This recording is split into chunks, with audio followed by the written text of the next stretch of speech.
Shalom, selamat pagi. Hari ini tanggal 11 bulan Juli tahun 2021 kita akan kembali ibadah online. Mari kita saati berdoa. Bapa Surgawi, kami mau masuk ke dalam ibadah online. Mohon Roh Kudus memimpin kami dari awal pertengahan hingga selesai di dalam satu nama Kristus Yesus Tuhan. Haleluya. Amin. Hari ini bertepatan hari Minggu, kita akan masuk ke dalam perenungan firman Tuhan dengan tema kontribusi dan tanggung jawab. Kita akan segera baca di Injil Markus pasal 10 ayat 35 sampai 45. Demikian firman Tuhan. Lalu Yakobus dan Yohanes, anak-anak Zebedeus, mendekati Yesus dan berkata kepadanya, "Guru, kami harap supaya engkau kiranya mengabulkan suatu permintaan kami." Jawabnya kepada mereka, "Apa yang kamu kehendaki aku perbuat bagimu?" Lalu kata mereka, "Perkenankanlah kami duduk dalam kemuliaanmu kelak. Yang seorang lagi di sebelah kananmu dan yang seorang di sebelah kirimu." Tetapi kata Yesus kepada mereka, "Kamu tidak tahu apa yang kamu minta. Dapatkah kamu meminum cawan yang harus kuminum dan dibaptis dengan baptisan yang harus kuterima?" Jawab mereka, "Kami dapat." Yesus berkata kepada mereka, "Memang kamu akan meminum cawan yang harus kuminum dan akan dibaptis dengan baptisan yang harus kuterima. Tetapi hal duduk di sebelah kananku atau di sebelah kiriku, aku tidak berhak memberikannya. Itu akan diberikan kepada orang-orang bagi siapa itu telah disediakan." Mendengar itu, ke-10 murid yang lain menjadi marah kepada Yakobus dan Yohanes. Tetapi Yesus memanggil mereka lalu berkata, "Kamu tahu bahwa mereka yang disebut pemerintah bangsa-bangsa meminta rakyatnya dengan tangan besi, memerintah rakyatnya dengan tangan besi, dan pembesar-pembesarnya menjalankan kuasanya dengan keras atas mereka. Tidaklah demikian di antara kamu. Barang siapa ingin menjadi besar di antara kamu, hendaklah ia menjadi pelayanmu. Dan barang siapa ingin menjadi orang terkemuka di antara kamu, hendaklah ia menjadi hamba untuk semuanya. Karena Anak Manusia juga datang bukan untuk dilayani, melainkan untuk melayani dan untuk memberikan nyawanya menjadi tebusan bagi banyak orang. Amin. Kita perhatikan permintaan dua orang murid Yesus, yaitu Yakobus dan Yohanes. Kedua murid ini cukup unik. Kenapa dikatakan cukup unik? Dalam keseharian mereka adalah orang-orang yang bersemangat banget, bersemangat sekali, dan cukup meledak-ledak dalam hal emosi, sehingga mereka terlihat sangat semangat dan sangat ambisius sekali. Ambisius dalam hal apa? Terkadang bertindak menurut emosi, maunya mereka tanpa doa. Maunya mereka tanpa dipikirkan dulu. Mungkin karena sifat inilah Yesus memberi mereka julukan buah nerges. Buah nerges itu artinya anak guru. Anak guru. Anak guru itu orang yang sangat ruwet. Orang yang sangat ruwet, istilahnya ruwet dan kayak halilintar. Kayak halilintar, artinya temperamennya tinggi, temperamental sekali, galak sekali, ambisius, dan segala sesuatu maunya instan dan diikuti sifat itu. Kalau dalam hal psikologis, hal ini nggak bisa dibiarkan. Dalam hal psikologis, ini udah masuk ke dalam urusan mental. Mental yang tidak stabil, mental yang tidak boleh dibiarkan, harus disembuhkan dan diterapi. Yang istilahnya disebut intermittent explosive disorder atau ada gangguan eksplosif. Ada gangguan eksplosif. Orang dengan gangguan ini membutuhkan pengobatan medis atau terapi perilaku kognitifnya. Jadi mereka kalau nggak diikuti atau tidak mengalami sedikit kegagalan atau mengalami sesuatu yang tidak sesuai dengan kehendaknya, wah meledak. Secara verbal mereka bisa berkata-kata yang sangat kotor sekali, sembraut bicaranya, ngasal bicaranya, agresi yang ditimbulkan. Jadi secara verbal mereka maki-maki dan secara nonverbal mereka bisa mukul orang. Nah itulah kalau secara psikologi itu yang ada, tapi kita perhatikan. Nah, keduanya meminta, coba bayangkan, duduk di sebelah kanan dan di sebelah kiri daripada Tuhan Yesus. Tapi apa yang Tuhan Yesus lakukan? Duduk di sebelah kanan kiri bukan di ruang tamu loh, saudaraku, tapi di kerajaan surga. Dan atau dengan kata lain, keduanya ingin menjadi yang terkemuka, terkenal, tanpa melakukan sesuatu. Nah, apa yang dan terbesar, arti terbesar di sini yang dimaksudkannya dihargai, dihormati, disanjung, sehingga Tuhan Yesus memberi mereka julukan Boanerges. Artinya, aduh ini ruwet banget, ini benar-benar kayak halilintar. Halilintar udah tahu ya, kalau halilintar sebelum hujan, wah kenceng banget begitu ya. Dan Boanerges itu asalnya dari bahasa Aramaik atau dasar katanya dari bahasa Ibrani. Son of thunder atau anak-anak guru.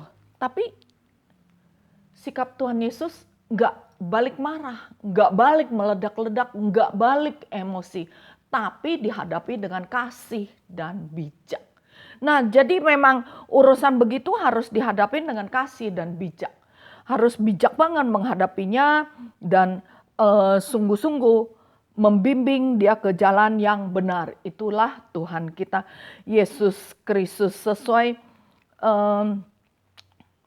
dia mengatakan kepada murid itu, dia mengatakan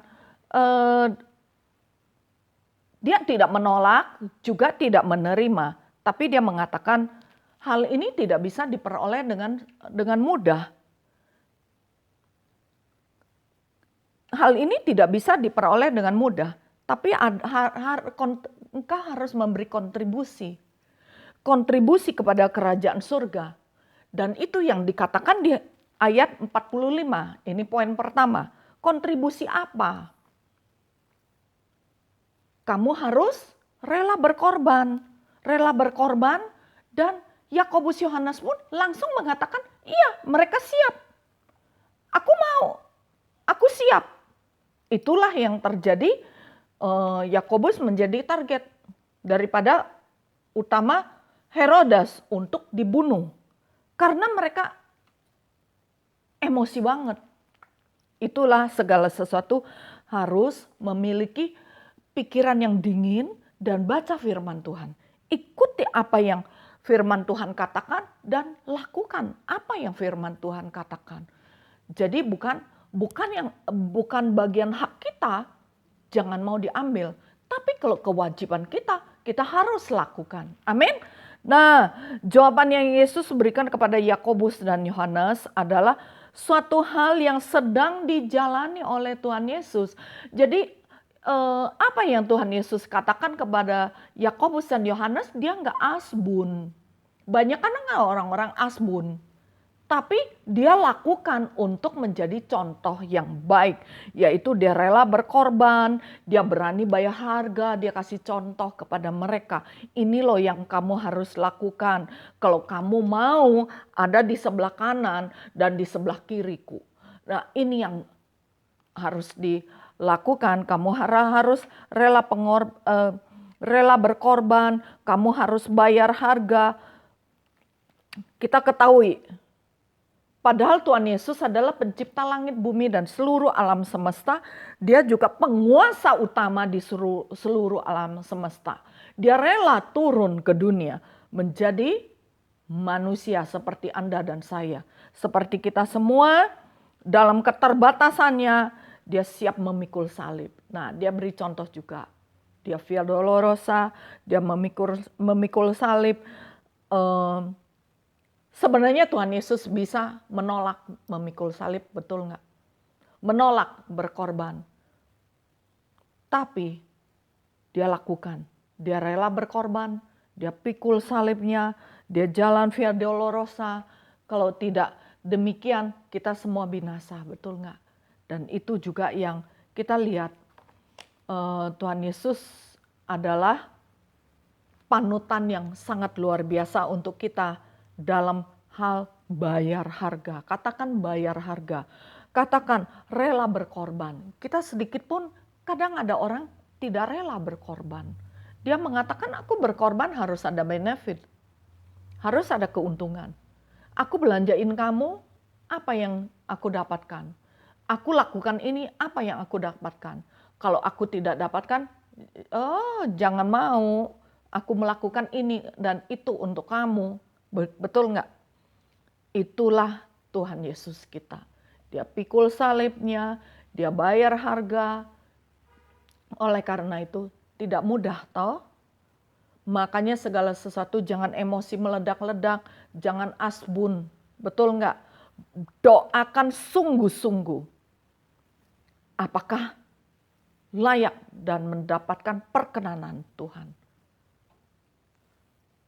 Dan lakukan. Aku siap bayar harga kalau memang kau dipanggil.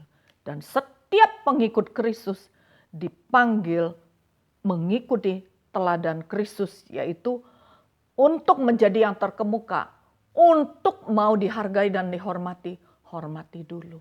Amin. Apa yang kau tabur, engkau akan tuai. Jangan terus memikirkan tuaian dulu. Pikirkan, perlu menabur, perlu bayar harga, perlu mengikuti jejak print footnya Tuhan. Footprintnya Tuhan. Jejak-jejak kakinya Tuhan.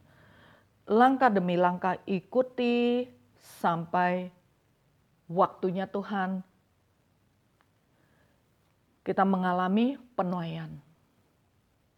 Amin. Nah, untuk mengalami hal itu pertama adalah harus mau bayar harga dan rela berkorban. Jangan terus mencari kepujian manusia. Jangan terus mencari kehormatan manusia. Tapi cari apa yang Tuhan mau. Aku perlu bayar harga. Jangan mau sedikit-dikit ngambek. Baru ke toilet sedikit udah ngambek. Marah-marah. Wah, ngapain aku lakukan ini? Aku toh nggak dihargai. Jangan cari kehargaan daripada manusia. Jangan cari kehormatan daripada manusia. Jangan cari kepujian manusia, tapi cari kepujian daripada Tuhan. Sering ada yang mengatakan, aku lebih rela di belakang layar. Mungkin hal itu dan yang terjadi, ya. Oleh karena itu, sering orang, udahlah sekarang lagi libur panjang, lockdown, PPKM darurat. Ya udah, aku juga libur ibadahnya. Aku juga libur zooming. Aku juga libur pelayanan. Tuhan Yesus pun tidak libur melayani kita selalu. Amin. Dia memberi contoh. Hayo bangkit, tetap ikut apa yang sudah pemerintah lakukan, pemerintah suruh, pemerintah wajibkan kita, ikuti, lakukan bagian kita. Jangan terus langsung menuduh, jangan menfitnah, belum dengar, belum lihat sudah fitnah. Jangan menghakimi. Banyak sekali di sekeliling kita orang yang suka menghakimi, menuduh. Tanpa sadar, mereka sudah menjadi provokator. Mereka memprovokator hal-hal yang sebenarnya tidak ada. Nah, itu udah masuk ke pemfitnaan sehingga menjadi panjang lebar masalah. Begitu ruwet masalah. Nah, disinilah perlu mengerti arti Boanerges. Ruwet itu adalah sisi dari psikologis yang perlu diperbaiki. Ya, itu ada gangguan, itu disorder, itu gangguan. Jadi orang yang lebih banyak diam. Makanya sekarang kenapa mesti pakai masker? Masker supaya engkau lebih sela, diam di kaki Tuhan. Itu loh, kalau engkau banyak bicara, engkau sudah melepas droplet dan aerosol yang menepa orang lain. Atau engkau yang ketepa, terpapar.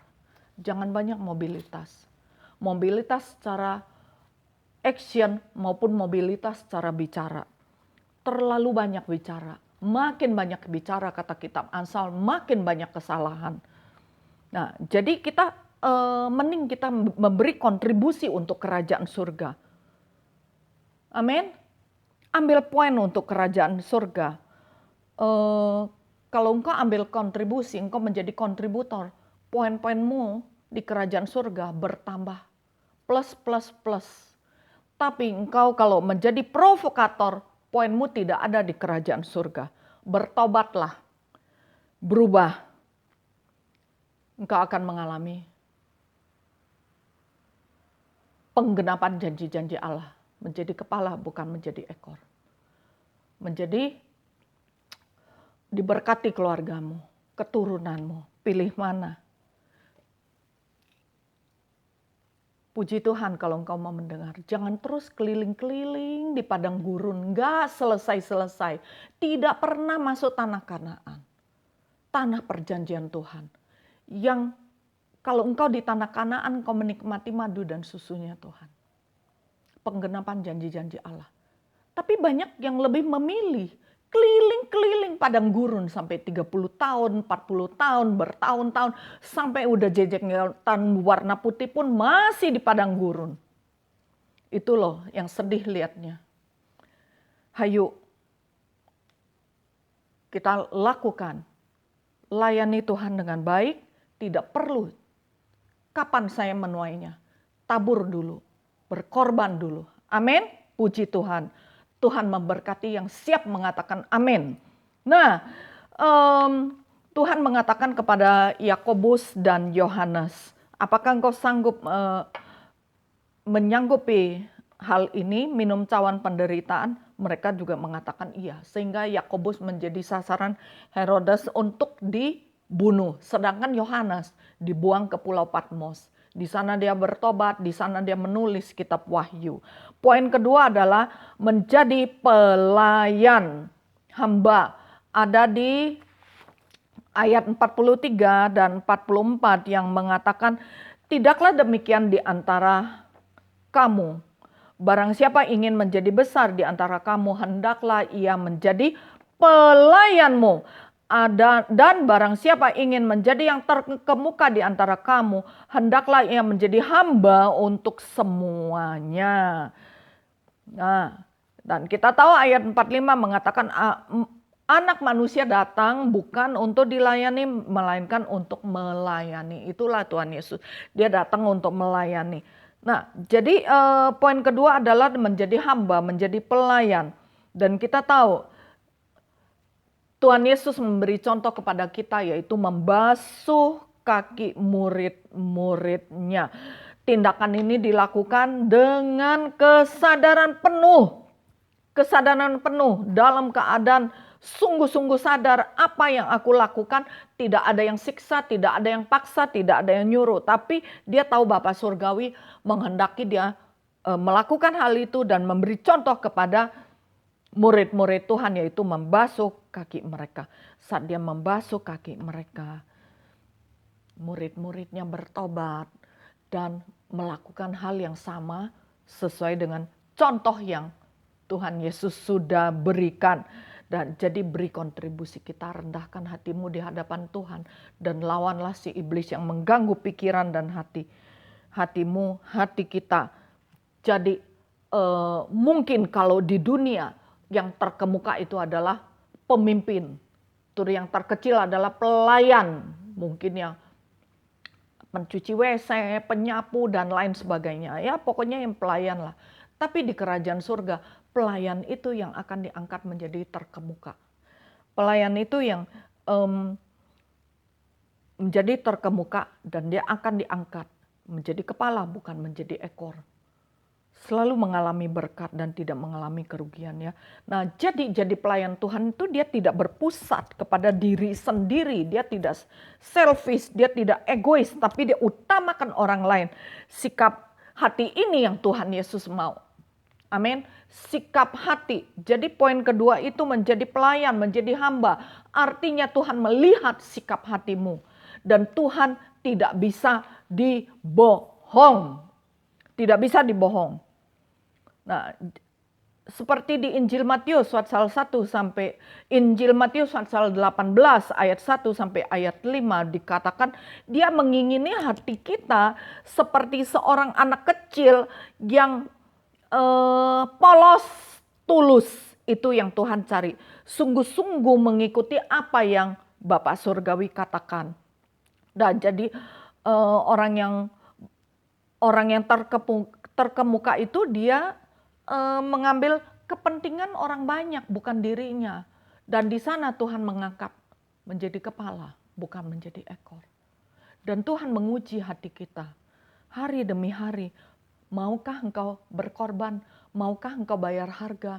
Terus mungkin kita jawab, sekarang ini kan lagi pandemi, gimana mau berkorban, mau bayar harga? Banyak cara Tuhan untuk kita melayani. Banyak cara Tuhan untuk kita mau menjadi hamba. Yang penting kau mau dulu. Itulah yang Tuhan Yesus katakan. Amin. Jadi di perusahaan kerajaan surga Tuhan di bumi ini banyak sekali lowongan-lowongan. Tuaian banyak. Jadi yang menuai yang sedikit. Ladang sudah menguning. Tapi penuai sangat sedikit sekali. Itulah yang Tuhan mengatakan kepada Simon. Simon, Simon, sungguh-sungguhkah engkau mengasihiku? Dia tanya ke Simon Petrus. Dalam teksnya dikatakan di Injil Yohanes pasal 21 ayat 15 sampai ayat 17 dia katakan. Sesudah sarapan Yesus berkata kepada Simon Petrus, Simon anak Yohanes, apakah engkau mengasihi aku lebih daripada mereka ini? Jawab Simon Petrus kepada Tuhan Yesus. Jawab Petrus kepadanya, benar Tuhan, engkau tahu. Benar Tuhan, engkau tahu bahwa aku mengasihi engkau. Terus Yesus jawab kepada Simon Petrus apa? Gembalakanlah domba-dombaku. Ayat 16 dan 12, ayat 16 dan 17. Kembali ditanya kedua kali, kembali ditanya ketiga kali, kedua kali, ketiga kali, Petrus menjawab, aku mengasihi engkau. Benar Tuhan, engkau tahu bahwa aku mengasihi engkau. Terus Yesus jawab dia apa lagi? Gembalakanlah domba-dombaku, gembalakanlah domba-dombaku. Jadi kasih yang Tuhan minta dari hati kita itu mengandung tanggung jawab. Gembalakanlah domba-dombaku. Jadi harus ada tanggung jawab.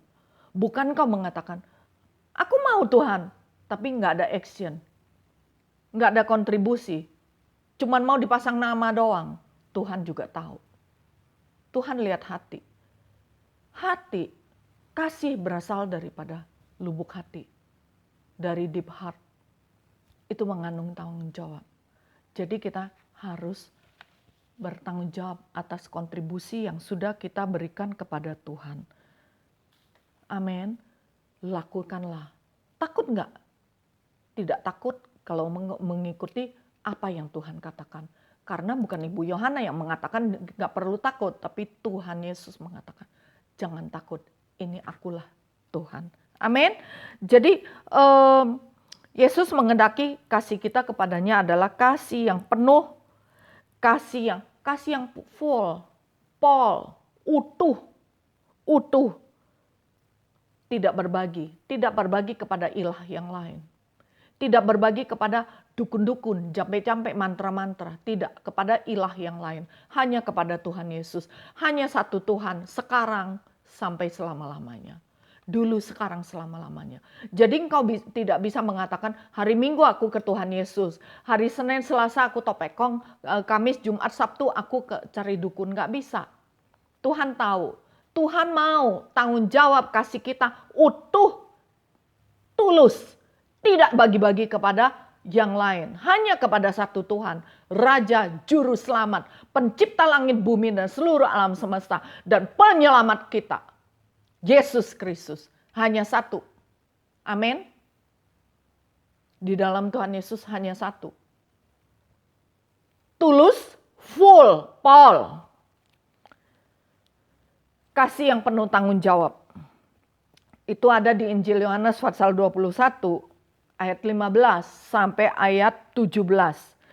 Setelah Petrus menyatakan hal itu bahwa dia mengasihi Tuhan Yesus. Kemudian Yesus mengatakan apa? Gembalakan domba-dombaku. Amin.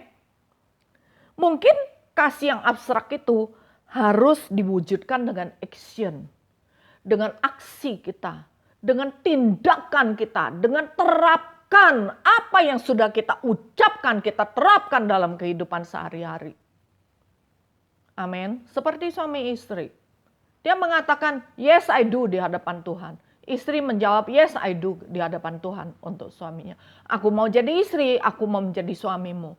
Tapi dalam keseharian dia tidak mengasihi istrinya atau dia tidak mengasihi suaminya. Wah, sepak terjang, piring terbang, itu bukan kasih. Itu bukan covenant komitmen di hadapan Tuhan. Itu hanya asbun. Tapi kasih yang sungguh-sungguh tidak ada piring terbang. Yang ada covering kepada istrinya. Mengayomi istrinya. Istri tunduk kepada suaminya. Itulah kasih yang mengandung tanggung jawab. Kasih di dalam Tuhan. Amin. Kasih di dalam Tuhan. Jadi bertindak, aksi. Waktu dikatakan, gembalakanlah domba-dombaku. Kasih yang abstrak harus diwujudkan dengan sikap yang tanggung jawab dalam kehidupan sehari-hari kita. Amin. Dalam kehidupan sehari-hari kita. Jadi pertanyaannya adalah apakah kita dapat membuktikan bahwa kita adalah orang-orang yang bertanggung jawab dalam menunaikan tugas pelayanan keseharian kita kepada Tuhan Yesus. Nah, kita jawab masing-masing. Apakah kita adalah orang-orang yang dapat membuktikan bahwa kita bertanggung jawab? Itu pertanyaan dalam pelayanan kita kepada Tuhan. Jika sungguh-sungguh mengasihi Tuhan, kita dapat melakukannya dengan penuh tanggung jawab. Amin. Tidak perlu ada yang suruh. Ayo si A, kamu lakukan, kan kamu udah janji. Nggak ada yang nuntut. Jadi kita sendiri, hati kita kepada Tuhan loh. Amin. Dan yang selanjutnya, kalau tadi kasih yang mengandung tanggung jawab, sekarang kasih yang mengandung pengorbanan. Jadi Yesus itu dia berkata tentang konsekuensi yang diterima Petrus sebagai akibat tindakannya mengasihi Tuhan adalah dengan sungguh-sungguh, yaitu mau menderita bersama Tuhan. Memikul salib itu dalam kehidupan sehari-hari. Dan bertahan serta setia kepada Tuhan. Dia bisa bertahan, dia bisa setia kepada Tuhan. Apa yang dia katakan, Tuhan aku komitmen, aku mau melayani Engkau. Aku mengasihi Engkau. Waktu Simon Petrus mengatakan, Tuhan Kau tahu hatiku, aku mengasihi Engkau. Terus Tuhan Yesus tunjuk kepada sekelompok orang. Dia katakan kepada Petrus, gembalakanlah domba-dombaku. Kunya huruf besar. Perhatikan baik-baik. Kunya huruf besar. Jadi kita kalau melayani Tuhan, kita bukan melayani jemaatku atau jemaatmu. Tapi kita melayani jemaatnya Tuhan. Amin. Tanggung jawabnya lebih besar. Jadi bukan umatmu atau umatku, tapi umatnya Tuhan. Saat kita mengatakan, aku mengasihi Engkau Tuhan. Tindakannya adalah berkorban, setia, bertanggung jawab, dan bisa bertahan. Katakan bertahan, katakan setia, bertahan dalam segala kondisi, setia dalam segala kondisi sampai Tuhan Yesus datang kedua kali. Hari ini kita sudah belajar tentang kontribusi dan tanggung jawab kita di hadapan Tuhan dan di hadapan umatnya Tuhan. Kita sudah mengetahui tentang urusan Yakobus dan Yohanes, tadi saya sudah menjelaskan, dan kita tahu bagaimana tentang emosi yang meledak-ledak itu. Explosive disorder, ada gangguan dalam emosi, ada gangguan pada jiwa dan mentalnya, itu perlu disembuhkan. Nah, itu perlu sampai Tuhan Yesus memberi dia istilah Boanerges, yaitu anak guru, anak yang sangat ruwet dan seperti halilintar begitu, asbun gitu loh. Tapi Tuhan Yesus menghadapi mereka dengan kasih. Tuhan Yesus memimpin mereka kepada sesuatu tujuan yang baik, destinasi yang baik. Dan Tuhan Yesus sampaikan kepada mereka, kamu mau di sebelah kananku dan di sebelah kiriku, walaupun itu bukan keputusan daripadaku, tapi untuk orang-orang yang sudah ditentukan oleh Tuhan. Dia harus memiliki ciri-ciri, dia rela berkorban, dia siap bayar harga, dan dia siap menjadi pelayan. Kalau dia mau menjadi yang terkemuka, dia harus menjadi pelayan. Nah, terus yang poin selanjutnya adalah, poin ketiga adalah kasih. Poin ketiga dibagi atas dua, yaitu 3A, kasih yang mengandung tanggung jawab dan kasih yang mengandung pengorbanan. Kalau seperti Simon Petrus di Injil Yohanes, dia mengatakan, aku mengasihi engkau Tuhan, engkau tahu hatiku. Dan Tuhan Yesus mengatakan apa? Kalau engkau mengasihi aku, gembalakanlah domba-dombaku. Jadi ada action, ada aksi, ada tindakan, ada tanggung jawab yang harus dilakukan, yaitu melayani domba-dombanya Tuhan. Amin. Dan kasih yang mengandung pengorbanan adalah engkau harus bisa bertahan dalam segala sikon. Engkau harus bisa tetap setia kepada Tuhan Yesus. Shalom, Tuhan Yesus memberkati kita. Angkat hati kita kepada Tuhan. Kita berdoa untuk firman Tuhan. Biar firman Tuhan tertanam dalam lubuk hati kita yang baik dan berbuah lebat untuk kerajaan surga. Tuhan Yesus tolong setiap umat-Mu yang sudah mendengar firman Tuhan dan siap menjadi pelaku firman Tuhan yang setia. Mari angkat kedua tanganmu, terimalah berkat daripada Allah Bapa di surga dan cinta kasih daripada Kristus Yesus, Tuhan Raja Juru Selamat. Manusia yang persekutuan yang intim, manis dan mesra dengan Roh Kudus mengikuti kita, menyertai setiap kita. Mulai saat ini sampai Tuhan Yesus datang kedua kali. Terimalah semua dengan penuh ucapan syukur dengan iman di dalam Kristus Yesus Tuhan. Haleluya. Sepakat katakan amin. Tuhan Yesus memberkati kita semua. Selamat berhari Minggu dengan keluarga tersayang. Sampai jumpa pekan yang akan datang.